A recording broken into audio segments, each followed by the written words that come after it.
एक पावन चरित्र है श्री भक्त गोपाल चरवाहे का। पहले ऐसा हुआ करता था कि सबकी गायें जैसे चराए तो सब लोग अन्न आदि जो है उसके घर भिजवा देते थे और गायें छोड़ देते थे। वो ग्वाला ही कहा जाता था। सैकड़ों लोगों की गाय चराता था और उसके घर में अन्न आदि जो आवश्यक सामग्री है भिजवा दी जाती थी। ना तो एक अक्षर वो पढ़ा लिखा था और ना कभी उसने भगवान का नाम या कोई चर्चा सुनी थी।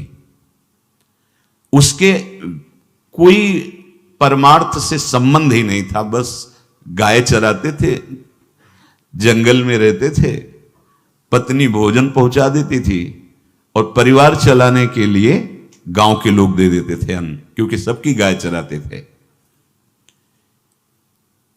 ना तो उसको किसी धर्म का ज्ञान था, ना किसी साधना का ज्ञान था। एक दिन देखा जंगल से एक मंडली जा रही संतों के। ओ श्री राम जय राम जय जय राम, श्री राम जय राम, ऐसे कीर्तन। संत जन पहले मंडली बना के चलते थे तो नाम कीर्तन पद कीर्तन ऐसे। उसको बड़ा आनंद आया। उसको लगा कि इतने झूम झूम कर संत जन गा रहे हैं, किसी से बात नहीं की, पकड़ लिया। अब पूरा तो नहीं, बस उतना राम राम राम राम ऐसे करने लगा। देखो कई बार कहा है यदि आप बिना गुरु मंत्र के भी नाम जप करेंगे तो नाम जप आपको गुरु तक पहुंचा देगा, क्योंकि गुरु प्रदत्त नाम भगवत साक्षात्कार कराता है। 50 वर्ष की अवस्था लगभग हो गई थी। कभी कोई तीर्थ याटन, धर्म कार्य, शास्त्र स्वाध्याय, सत्संग कुछ नहीं। देखो कृपा, विश्वास। अब वो अलौकिक ढंग से नाम में मिठास लगने लगी उसको, तो जोर जोर से कभी कभी नाच पड़ता, चरवाहा है ना, गाता, तो और जो लोग थे उसका उपहास करते। अरे नरक में भी ठौर नहीं मिलेगी, जिंदगी में कुछ पुण्य नहीं किया, ये ऐसे लोग बहुत उपहास करने वाले। ऐसे करने से क्या मिलेगा, नाम से कुछ हो जाएगा। उसने कहा हमने तो कभी सोचा ही नहीं कि कुछ होगा, हम तो ऐसे ही गा रहे हैं। पर ये लोग उपहास कर रहे हैं, क्या गलत है क्या ऐसा गाना? जब तक दृढ़ ज्ञान नहीं होता तब तक माया फिसला सकती है। उसने कहा कि हम किसी लाभ के लिए, बैकुंठ जाने के लिए या कोई लाभ के लिए नहीं जपते, हमें तो अच्छा लगा, वो गा रहे थे संत जन तो हम गाने लगे। क्या सही में आप लोग समझते हैं कि ये गलत है? उनका तुम मूर्ख हो, तुम्हारी क्या समझ में आए? और उपहास करते उसका। उसके मन में एक बात आई, कोई ये प्रमाण दे दे मुझे कि ये जो मैं संतों के मुख से सुना नाम, ये परम सत्य है, ये परम सुखकारी है और इससे क्या वैकुंठ मिल जाएगा? कोई तो मिले मुझे। और जब किसी के हृदय में ऐसी आकांक्षा होती है तो वही मिल जाते हैं जो सबके हृदय की जानते हैं। एक दिन उसने देखा जब लोग दिल्ली की हंसी मजाक कर रहे थे, उसी समय एक लंगोटी पहने हुए, हाथ में कमंडल और दंड धारण किए हुए कोई वीतराग परमहंस दौड़ा, चरणों में गिर गया। महाराज महाराज, बस एक बात आप बता दीजिए, जो हम राम राम कह रहे हैं, ये लोग उपहास करते हैं, क्या इससे हमारा कल्याण हो जाएगा, वैकुंठ मिल जाएगा? तो उन्होंने कहा बेटा ये बहुत मंगल में भगवान का नाम है, पर हमें लगता है कि तुम्हें गुरुदेव की आवश्यकता है। यदि तुम गुरु कृपा पात्र बन जाओ तो इन उपहास करने वालों की बातें तुम्हारे मन में नहीं लगेंगी और निश्चित तुम्हें भगवत साक्षात्कार हो जाएगा। तो पैर पकड़ लिया और कहा महाराज आप ही गुरु बन जाओ ना हमारे, आप ही हमें मंत्र दे दो।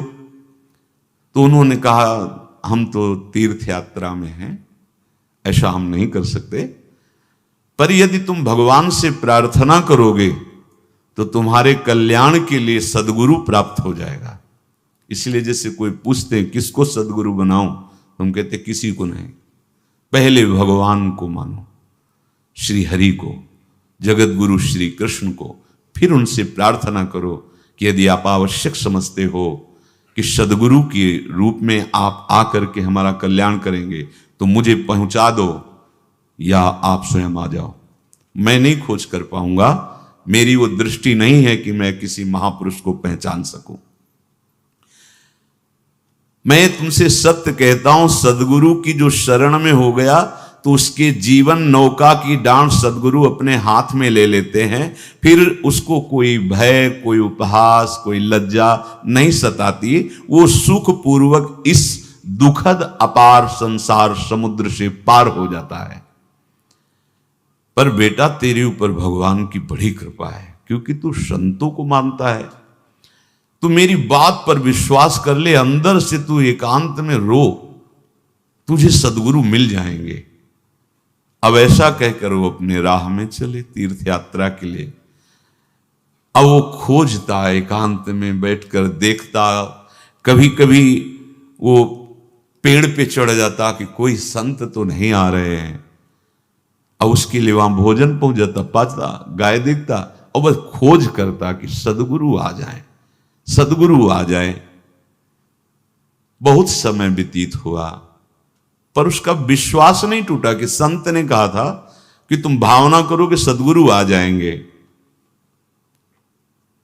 भगवान सदगुरु बन करके आ गए। वही है सदगुरु। देखा सामने से बड़े तेजस्वी महात्मा बड़े तीव्र गति से आ रहे हैं। वो दौड़ा, गुरुदेव गुरुदेव, चरणों में लौट गया।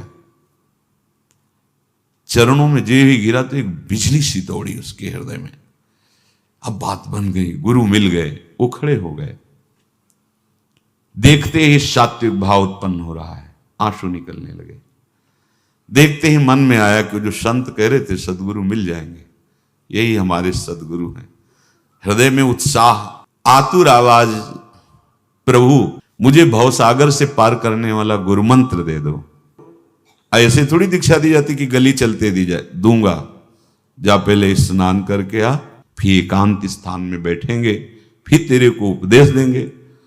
बोला महाराज, मैं जंगली आदमी हूं, गाय चराता हूं, हमारा घर बार से कोई आना जाना नहीं, यही भोजन आ जाता है। संत ने कहा अच्छा स्नान करो। स्नान करके आए, एक पेड़ के नीचे। भाई मैं तुझे कुछ नियम दूंगा, कुछ शर्त। तो महाराज गंवार आदमी है, ना हम आपका कोई नियम पालन कर पाएंगे, ना कोई व्रत पालन कर पाएंगे, ना कोई साधना कर पाएंगे। आप देख लो हमारी हालत। 50 साल का हूं, पढ़ा लिखा बिल्कुल नहीं, कोई धर्म कर्म नहीं जानता, गाय चराता हूं। मुझसे बहुत बातें नहीं सदेंगी, अगर एक कोई बात बता दो तो प्रण करता हूं जिंदगी में प्राण त्याग सकता हूं, पर एक बात, कोई एक नियम कोई दे दो।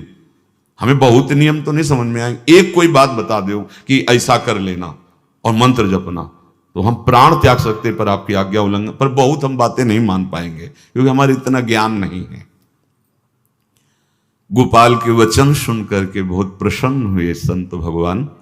एक नियम तुझे देता हूं, हमारे आराध्य देव श्री कृष्ण हैं, गोविंद हैं। आज से तुम्हारे आराध्य देव गोविंद हुए, हां श्री कृष्ण हुए। बिना उनको पवाए तुम्हें पाना नहीं है, बस यही तुम्हारे लिए नियम है। तुम्हारे पास जो आवे, सूखी रोटी, दूध, छाछ, जो भी, बिना उनको पवाए पाना नहीं है। सीधा सरल आदमी। गुरुदेव प्राण चाहे चले जाएं, बिना उनको पवाए आज के बाद कभी जिह्वा पे कुछ नहीं जाएगा। ऐसा गुरुजन आदेश करते हैं वैष्णव मार्ग के पथिकों को कि जल भी बिना अर्पित किए मत पियो। अगर आप बिना अर्पित किए पीते हैं तो आपकी बुद्धि में इष्ट देव के प्रति ममत्व तो नहीं आ पाएगा, नहीं आ पाएगा। अब तो गोपाल नाच पड़ा कि गुरु मिल गए, गुरु मंत्र मिल गए और इष्ट का पहचान मिल गई। उसी समय घर से भोजन आया, वही कभी चटनी रोटी, ऐसे ही बैठा एकांत वृक्ष के नीचे। आओ गोविंद भोग पाओ। अब गोपाल विचार में लगा कि आ तो रहे हैं ही नहीं, और गुरुजी ने कहा बिना पवाए पाना नहीं। पूरा दिन व्यतीत हो गया। गुरुजी कह रहे थे घट घट में विराजमान भगवान है तो कहीं से भी प्रकट हो सकते हैं, तो अंदर मंत्र जपता हो, कहता आओ भगवान, पाओ आके, नहीं आए।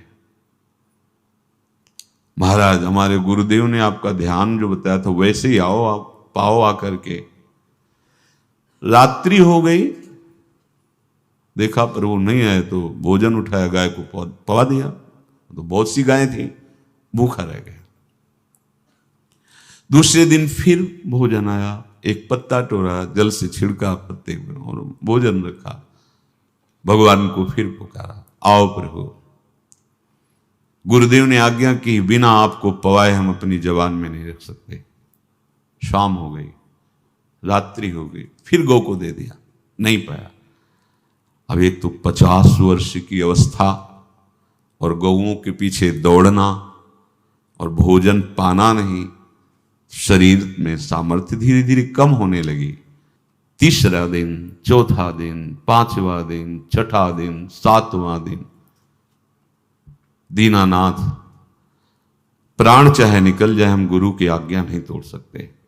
अगर आप नहीं आएंगे तो भूखों मर जाऊंगा। पर हम ये बात देखो, ये बात चरवाहा है, कोई साधना पूर्व की नहीं।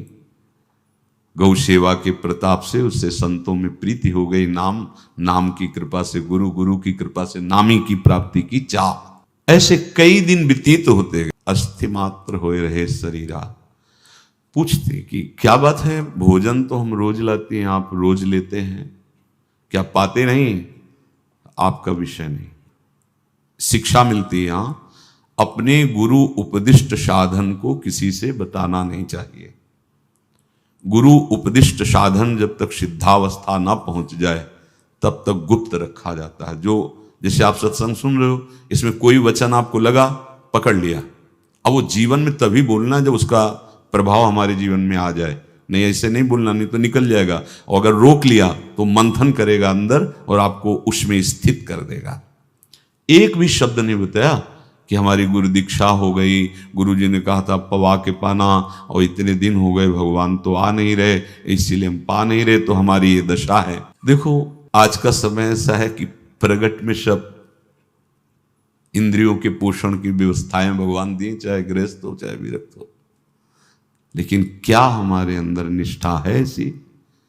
सबरी जी जब उनके गुरुदेव पधारने लगे तो चरणों में रो के गिरे कि प्रभु, इस पूरे विश्व में मुझ अधम को सिर्फ आप ही प्यार करने वाले, आप ही ने दुलार करके मुझे रखा, नहीं सब जगह ठोकर मिलती, कोई भी संत महात्मा हमारी तरफ देखना नहीं चाहते, और प्रभु आप जा रहे हो, आप कैसे जीवन? जानते हो क्या कहा? हम तो भजन के प्रभाव से भगवान के धाम जा रहे हैं बेटा, भगवान स्वयं चलकर तुम्हारे पास आएंगे।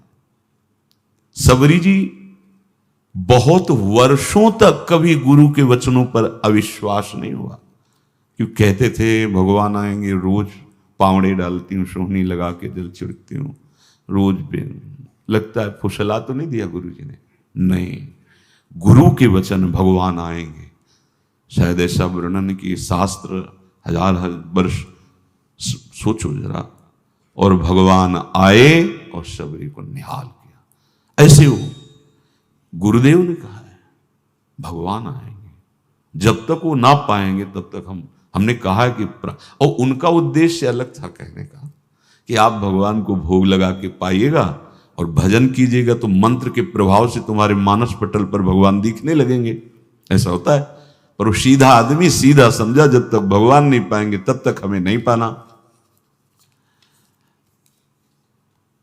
18 दिन बीत गए, कुछ न खाना न पीना। गोविंद भी देखते हैं, बाल भक्त ओम प्रकाश जी महाराज यही अपने चामुंडा के पास से उधर, बहुत नामनिष्ठ महात्मा, बाल भक्तों में बहुत ही मानो प्रहलाद जी ही हैं। जैसे प्रहलाद जी नामनिष्ठ भगवान निष्ठ, घट घट में भगवान को देखने वाले, ऐसे श्री ओम प्रकाश जी बाल भक्त। बड़े बड़े महापुरुष गए, हरि बाबा, उड़िया बाबा, सब बस वो यही कहते कि ये श्री कृष्ण का आदेश है। फिर शायद 50 के भी ऊपर दिन गए थे, ऐसे 70 दिन तक उस महापुरुष ने कुछ नहीं खाया, सशरीर अंतर्ध्यान हुए। आज समाधि उनकी बनी। हे, जब महत्व भगवान का जग जाता है तो शरीर का महत्व नहीं। अच्छा, प्राणनाथ जब प्राणों का पोषण कर रहे हैं तो अन्न में भी तो प्राणनाथ की ही दी हुई शक्ति है, तो बिना अन्न के भी उनका पोषण हो रहा है। पर ये भागवती का आदेश से, मनमानी करने से नहीं। मनमानी करने में फिर मार्ग रुक जाएगा। भगवान आदेश करते हैं अपनी वाणी से, युक्ताहार विहार से, उचित आहार विहार, वो तो भगवद आदेश होता है। 18 दिन बीत गए।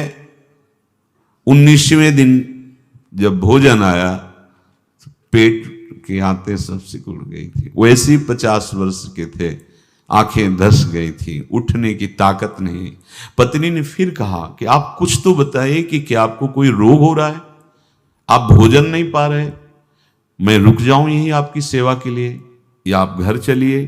कोई उत्तर नहीं। आप जाइए, हम ठीक हैं, ऐसा। फिर धीरे से पत्ता लाए, छिड़का, भगवान आओ पाओ आकर के। शाम हो गई, फिर गाय को दे दिया।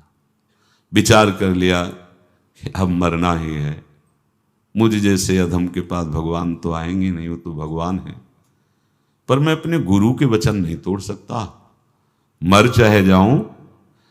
27 दिन व्यतीत हो गए, एक कवल भी अन्न नहीं पाया। न चलने की शक्ति थी, न पत्ता लाने की शक्ति थी, न जल छिड़कने की शक्ति थी। जिस पात्र में भोजन लाई थी, लेटे ही लेटे खोला और कहा, प्रभु मुझे पता है आप इस शरीर से नहीं मिलोगे, पर आप जान लो मैं अपने गुरु की आज्ञा का उल्लंघन नहीं करूं। ये मतलब जितने महान हुए हैं सब निष्ठाओं में निष्ठावान हुए हैं। अपने लोग फिसड्डी हैं, जरा सा कोई दुख, जरा सा कोई सुख, फिसल जाते हैं। प्राण अनंत जन्मों की बिगड़ी 27 दिन क्या होते हैं? क्या होते 27 दिन? अनंत जन्मों का जमा कूड़ा करकट भगवान साफ कर रहे हैं। ये जो तन्मयता, गुरु निष्ठा, जो प्राण भूख से व्याकुल, सब भस्म हो रहे हैं पाप अनंत जन्मों के। अनंत जन्मों, जैसे हम सोचे कि भगवान इतने निर्दयी कैसे हैं? नहीं निर्दयी, आत्मा को कुछ फर्क नहीं पड़ता। और शरीर ने जो किए हैं जन्म जन्मांतरों के, वो निष्ठा के कारण दुख नहीं पहुंचेगा। निष्ठावान को दुख नहीं पहुंचता, वो आपको दिखाई देगा दूर से, उसको दुख नहीं पहुंचता, क्योंकि निष्ठा का कवच है, वो कभी कोई भेद नहीं सकता। किसी भी माया के यंत्र में ताकत नहीं कि निष्ठा को भेद सके, उसी को निष्ठा कहते हैं। नहीं भेद पाई। 27वां दिन है। पति की दशा देख करके कहा, स्वामी अब तो आप कहोगे भी तो मैं नहीं जाऊंगी। हम आपकी दशा, इशारे से कहा, आज भर चली जा, क्योंकि उसको लग रहा था आज प्राण निकल जाएंगे। आज भर चली जा, फिर कल से जैसी तेरी आज चली जा। इशारे से, बोलने की भी सामर्थ्य नहीं थी। गोपाल के आंसुओं की धारा चल रही, पड़े पड़े धीरे से खोला जो भोग है, और अंतस्थल, आज बोल भी नहीं पा रहे, अंतस्थल से कह रहे, प्रभु अब चाहे आके पालो या लिवा जाके पवा देना, देख लो आप, आखिरी है, आके पालो या लिवा जाना, अपने यहां पवाना, क्योंकि हमारे यहां तो पाए नहीं आप। बड़े प्रेम से अंदर से आवाज आई, गोपाल। आंख खुली, क्योंकि बोलने की हिम्मत ने, ये अंदर से प्रार्थना की थी, गोपाल वो अमृतमय। गुरुदेव ने कहा था कि उनकी वाणी से अमृत बरसता है। एकदम आंख खुला, देखा वही पीतांबर, वैसे ही मोर मुकुट, वही मुरली, वही करधनी, वैसे नूपुर, वैसे ललित त्रिभंगी। गुरुदेव ने जैसा वर्णन किया था वैसा ही सुंदर रूप गोपाल के सामने।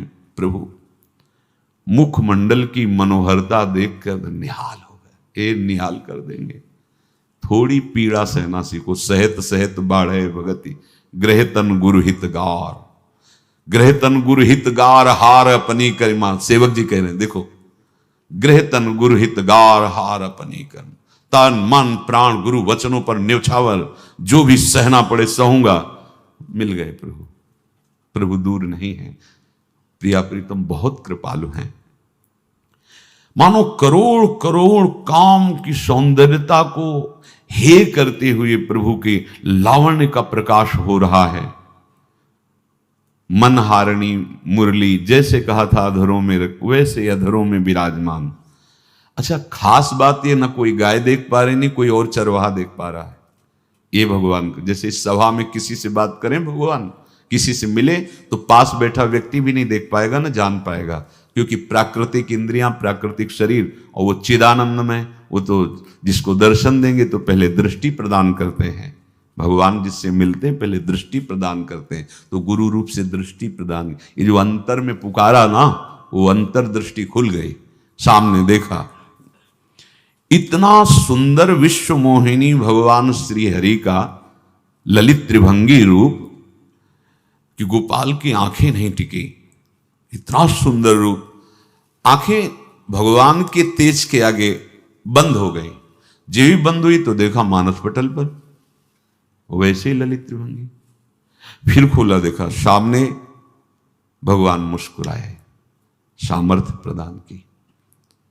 देखो अर्जुन के साथ ही तो खेलते हैं भगवान सखा भाव से, रथाक रहे हैं, लेकिन भगवान का विराट स्वरूप देखने की सामर्थ्य अर्जुन में थी क्या?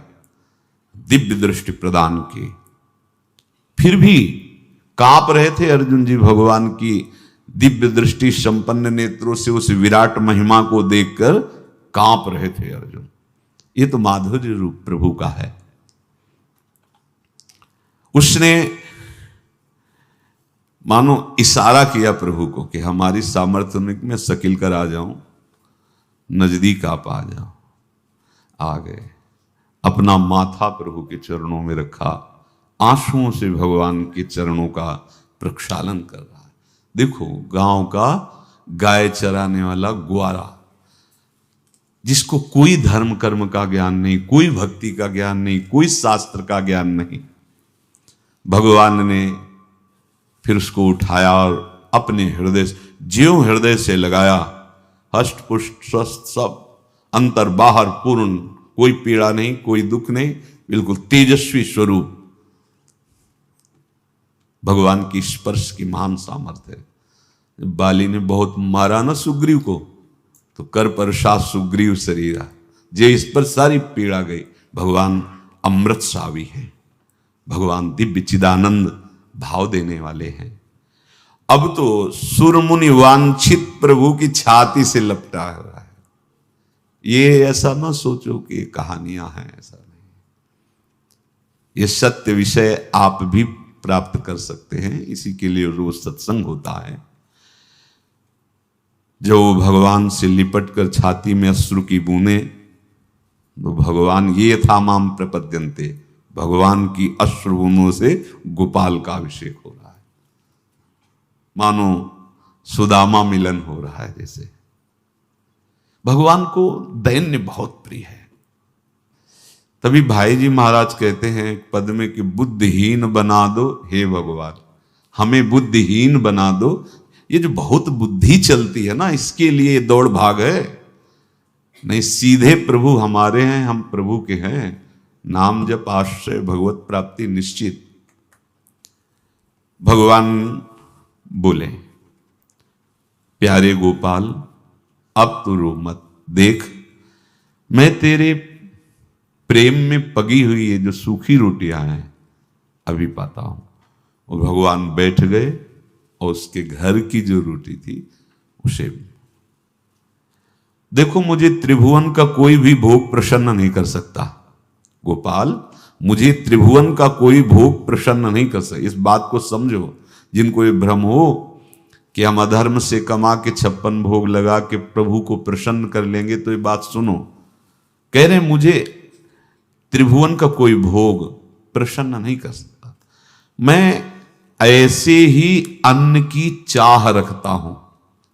भगवान के वचन, जैसे दुर्योधन का महल का सब वैभव त्याग के, स्वागत ठुकरा के और विदुरानी जी के हाथ का छिलका पाया। मैं ऐसे ही अन्न की चाह रखता हूं, भगवान कहते हैं, बलिहारी है। कभी प्यार से एकांत में रो के इनको पवाना सीखो। भले आप इतनी कटोरी में सब्जी, 2 रोटी, और अगर दैन्य भाव से कि नाथ कहाँ आप और कहाँ, कैसे आपको पवाएगा, जो छवि है ना, पंखा करते जाओ ऐसे बीच बीच में जल पिला, देखो ना, ये था माम प्रपद्यन्ते तास्तते भजम। आप जैसा मानोगे वैसा ही वो व्यवहार करेंगे, पक्का समझ लो। गोपाल जो सच्चे हृदय से मुझे पुकारता है, मैं अवश्य उसको मिलता हूं। जो प्रेम पूर्वक मुझे पवाता है, मैं अवश्य उसका पाता हूं। पत्रम पुष्पम फलम तोयम ये में भक्त्या, भक्ति पूर्वक जो पवाया। भक्ति पूर्वक का मतलब दैन्य। अभक्त में अहंकार होता है, देखो ये किया मैंने, वो भगवान स्वीकार नहीं करते। वो आपका शुभ कर्म बन सकता है, अब वो भी धर्म से कमाई की है तो, पर भगवान की प्रसन्नता का हेतु होगा दैन्य। जहां भी देखो, हमारे स्वामी को जहां भी देखो दैन्य में बिके हुए पाए गए, दैन्य में। और ये दैन्य किसी बाजार में नहीं मिलती, ये दैन्यता बनावटी नहीं होती, ये वस्तुतः हृदय की होती, भगवत प्रदत्त ही होती है।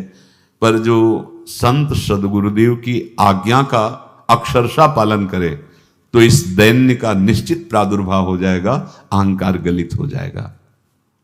वत्स, मैं किसी भी वस्तु का कभी भूखा नहीं हूं।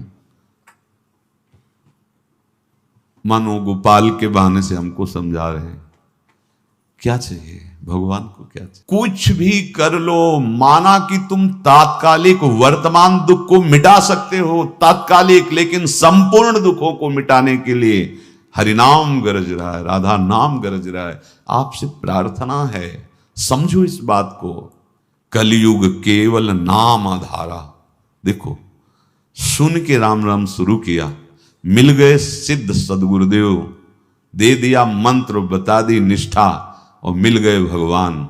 और भगवान कह रहे हैं, अब तेरे जीवन में कभी दुख का लेस नहीं रहेगा, तू अब घर जा, अब किसी की गाय चराने की जरूरत नहीं है, कुल परंपरागत तेरे लक्ष्मी बढ़ती रहेगी, तुझे कुछ करने की जरूरत नहीं। देखो, बड़े बड़े सोने के पहाड़ किसी सुनार ने बनाए क्या? प्रभु ने तो बनाया। भगवान हंसते हंसते समझ ही नहीं पाए और अंतर्धान हो गए। अभी गोपाल कुछ अपने मन भर के देख नहीं पाया था, कह नहीं पाया था, भगवान अंतर्धान हो गए। अब तो चिल्ला चिल्ला के रोने लगा और विवश होके आंख मूंदी तो देखा उसके मानस पटल पर छाए। अब तो राजी हो गया कि ये मेरे प्रभु ऐसी जगह विराजमान हो गए, कोई देख नहीं पाएगा, हम रोज बात करेंगे, रोज दर्शन करेंगे। नारायण या गौर श्याम को हृदय निकुंज बसइए। तो इसलिए धैर्य धारण करके, कितना भी कष्ट हो, अब पीछे मत हटो, फिसलो मत। माया अपने पार्षदों को भेजेगी। प्रभु का चिंतन छूटे वो कुछ भी स्वीकार नहीं।